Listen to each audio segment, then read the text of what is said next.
तुमच्या व्हिडिओमध्ये स्वागत आहे. तर अनेक इंडिकेटरपैकी एक असते तुम्ही फेमस असलेला इंडिकेटर म्हणजे एक एमएससीटी इंडिकेटर. ते बऱ्याचदा तुम्ही याबद्दल नाव ऐकलेलं असेल. त्याबद्दल आज आपण माहिती बघणार आहे.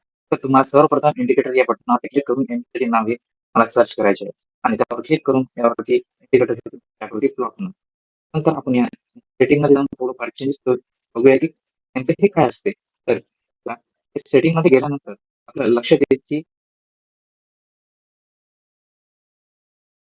मध्ये गेल्यानंतर मला या ठिकाणी 2 लाईन दिसतील. त्या ठिकाणी ब्लू लाईन आहे. आता आपण मल्टी लाईन असं म्हणतो की ब्लू कलरने दाखवलेली आहे आणि ग्रीन लाईन आहे ती ऑरेंज लाईन आहे. ऑरेंज लाईनला सिग्नल लाईन असं म्हटलं जातं. ते की ऑरेंज आणि दाखवली जातं. ठीक आहे. तर त्यामध्ये इनपुटमध्ये गेल्यानंतर तुम्हाला फास्ट अँड स्लो लाईन दिसेल असेल. ती एमएससीटी लाईनला दाखवतात. येस. ही एमएससीटी जी ब्लू लाईन आहे, ती एमएससीटी लाईन ही 12 आणि 26 याच्या मायनस केल्यानंतर दोघांचा मायनस केल्यानंतर ती लाईन तयार होते. तर ती ऑरेंज कलरची लाईन आहे ती 9 EMA असतात. हे सुद्धा 12 EMA आणि 24 EMA चा फरक असतो. त्याला एमएससीटी लाईन असं म्हटलं जातं. हे तुमच्या 2 कन्स्ट्रक्ट असे दिलेले असेल. ठीक आहे. तर त्यानंतर आपण हिस्टोग्राम बघणार आहे. तर बघा हे त्याच ठिकाणी आपल्याला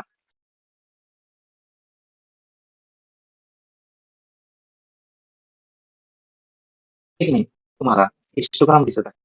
त्या ठिकाणी ते रेड कलर मध्ये आणि ग्रीन कलर मध्ये दिसत आहे. दोन्ही हिस्टोग्राम असतात. रेड कलर त्याला बुलिश हिस्टोग्राम असं म्हटलं जातं आणि रेड मध्ये दिसत आहे ते रेड हिस्टोग्राम असं म्हटलं जातं. त्याच्या मधोमध एक लाईन असतं त्या झिरो लाईन असं म्हटलं जातं. ते झिरो दर्शवतं.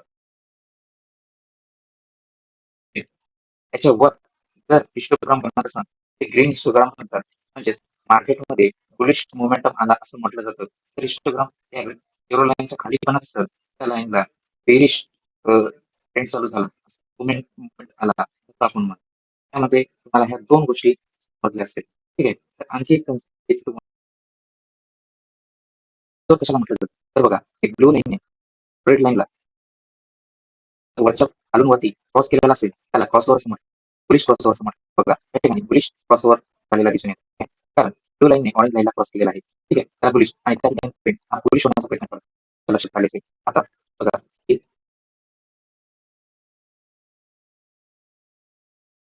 या ठिकाणी ऑरेंज लाईनला ब्लू लाईन खालच्या दिशेने जाते आणि वरच्या बाजूने जर ऑरेंज लाईन असेल त्याला बेरिश क्रॉसओव्हर असं म्हटलं जातं. त्या ठिकाणी बेरिश ट्रेंड चालू झाला असं बघा त्या ठिकाणी ऑरेंज लाईन वरती आहे ब्लू लाईन खाली आहे. त्या ठिकाणाला बेरिश क्रॉसओव्हर असं म्हटलं जातं आणि या ठिकाणी बेरिश हिस्टोग्राम व्हायला सुरू झाले आणि या ठिकाणी ट्रेंड रिव्हर्स होतो. त्या ठिकाणी बघू शकता ट्रेंड डाऊन ट्रेंड मध्ये गेलेला आपल्याला दिसतोय. त्या ठिकाणी तुम्ही बेरिश त्या ठिकाणी तुम्ही सेलची एंट्री घेऊ शकता. त्या ठिकाणी आहे बुलिश क्रॉसओव्हर झालाय त्या ठिकाणी तुम्ही त्याची एंट्री असेल. नंतर आणखी तुम्हाला हिस्टोग्राम सांगतो. तर बघा हिस्टोग्राम जर आणि पूर्ण मोठे मोठे जर केत असतात त्या ठिकाणी मोमेंटम आला असतो आणि त्या ठिकाणी एक फाईन चांगली ऑपॉर्च्युनिटी आपल्याला पाहायला मिळते. तर हिस्टोग्राम हे रेडवाले हिस्टोग्राम जर मोठ्याकडून जर लहानाकडून जर मोठ्याकडे जात असेल आणि ते थोडीशी उंच असेल तेव्हा ते मोठे हिस्टोग्राम दाखवत असेल त्या ठिकाणी तो ट्रेंड हा बेरिश ट्रेंड हा मोठा असेल आपल्याला त्या ठिकाणी बघायला मिळते. लक्षात आलं असेल. तसंच आणखी एक भाग सांगतो. तर बघा histogram sorry multi line signal आहे क्रॉसवर जर हा सिग्नल लाईन वरती होत असेल तर त्या ठिकाणी अॅक्युरेसी चांगली असते. त्या ठिकाणी तुम्हाला बघायला मिळते. आणि त्या ठिकाणी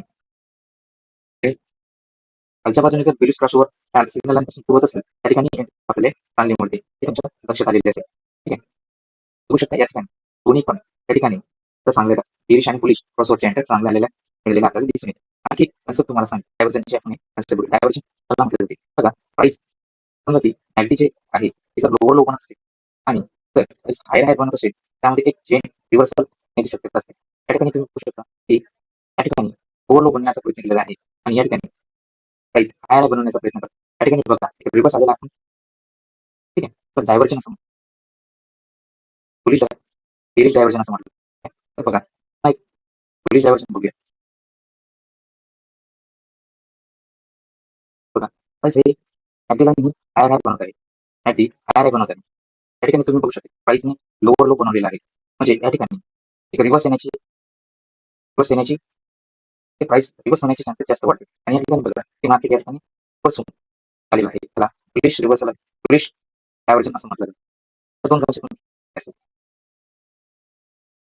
त्यावेळी मार्केटमध्ये जर EMA क्रॉसवर सिग्नल लाईनच्या खूप अति जवळ असेल त्यावेळेस आपण ट्रेड घेणं हे टाळलं पाहिजे. ठीक आहे. त्या ठिकाणी आपण ट्रेड घेणं टाळलं पाहिजे. ठीक आहे. त्या ठिकाणी ट्रेड अवॉइड करू शकतो. जर हिशोबाला खूप छोटे-छोटे बनत असेल त्यावेळेस आपण ट्रेडला अवॉइड करू शकतो. ठीक आहे.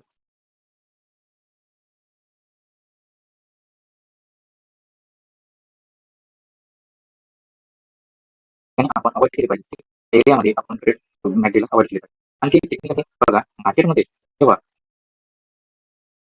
तरी इंडिकेटर हे हायर म्हणजे टाईम फ्रेम आहे म्हणजेच 30 मिनिट, 15 मिनिट, 10 मिनिट या हायर टाईम फ्रेममध्ये चांगल्या पद्धतीने काम करतात आणि जे स्मॉल टाईम फ्रेम आहे त्यामध्ये ते एक सिग्नल जास्त प्रमाणात देतात आणि ते लोअर लो मार्केटमध्ये लो आहे आणि लोअर लो असं जर पण मार्केटमध्ये डाऊन ट्रेंड असेल त्यावेळेस ते एक सिग्नल देतात आणि जर अप ट्रेंड असेल त्याच वेळेस ते चांगले सिग्नल हे स्पेसिफिक इंडिकेटर ठीक आहे. स्पेसिफिक इंडिकेटर वापरत असताना मला प्राइस ऑप्शनची मदत घ्यावी लागते. त्यावेळेस तुम्ही एंट्री घेत असेल त्यावेळेस तुम्हाला प्राइस कॅन्डलस्टिक पॅटर्न चांगल्या पद्धतीने करून आपल्याला त्या ठिकाणी येते. बघा त्या ठिकाणी क्रॉसओव्हर दिलेला आहे. त्या ठिकाणी एक बिग कॅन्डल बनले त्याच्यानंतर बघा कन्सोलिडेट झाला आणि एक एक त्या ठिकाणी डोजी बनून मार्केटमध्ये अपसाईड मूव्हमेंट घेतली आहे.